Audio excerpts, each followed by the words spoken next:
It's getting to be an instant replay. We pitch phenomenal. So it's an instant replay. Tonight is Blackham, what, 6 innings, 10 punch outs, and only 1 walk. I mean, a masterpiece. And Reyes and Montgomery, great job in relief. So our pitching day in and day out, starting and relieving, is phenomenal. And we had a meeting today before the game. Yesterday our base running killed us. And we talked about until we come out of this offensive funk that we're in, that we can't make the little mistakes. And the guys are pressing. They're trying to do too much. But today's an instant replay of what's been happening. You know, at least there's a sign that in the last inning we did actually hit a couple balls hard, because we haven't been doing that at all. But you know, it's a shame to waste a pitching effort like that and come up short. But it just, you know, we were even, as a coaching staff, we were talking during the game that we had one chance to score early.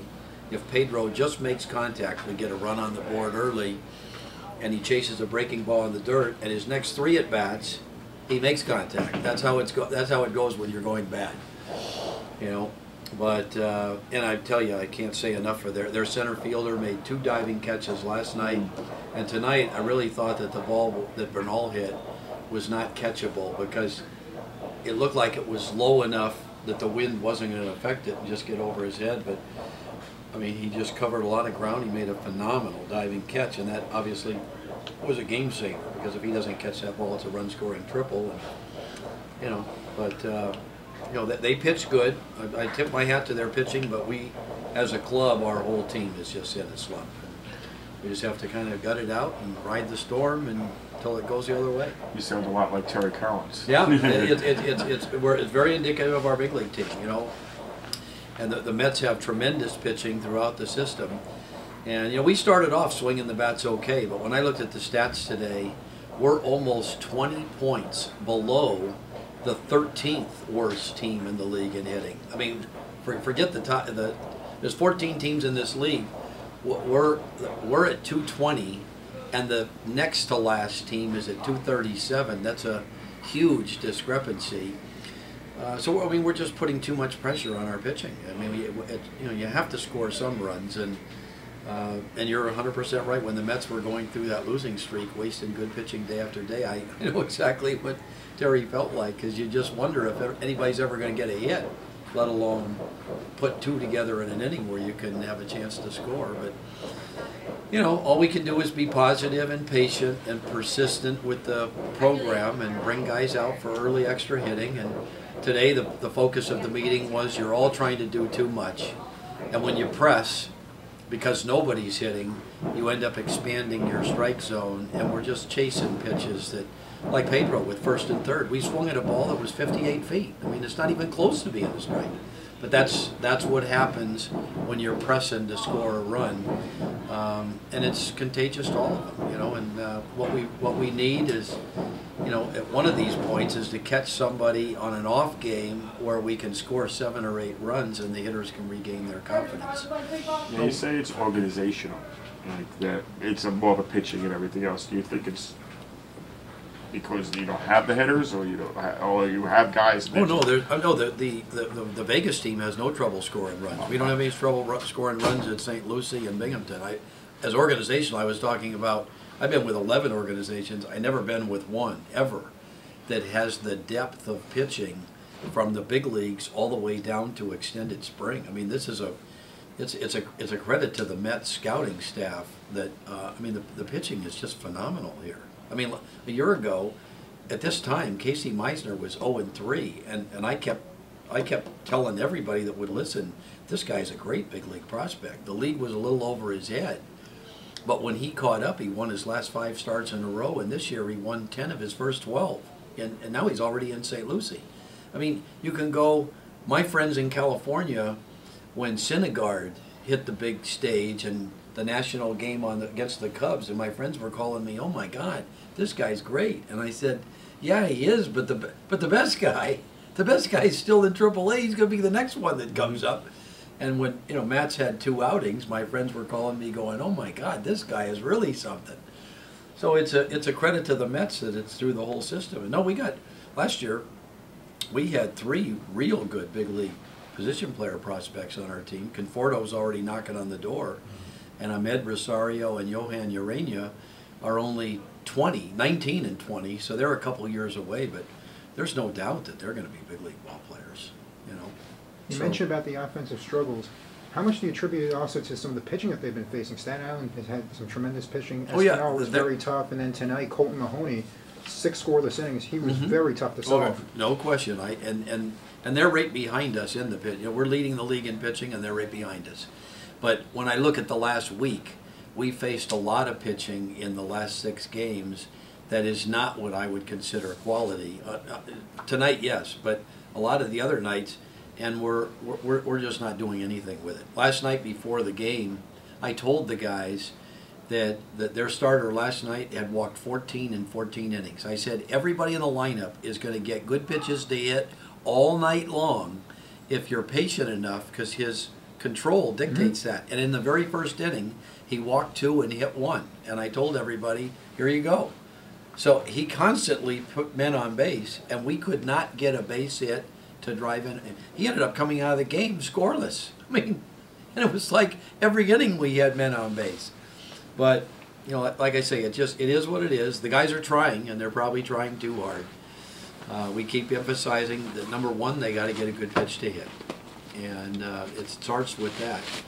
And, you know, patience is a virtue. We just have to keep running them out there. We know we're going to get good pitching every day. We're in every game. But it makes it very difficult to win when you don't score.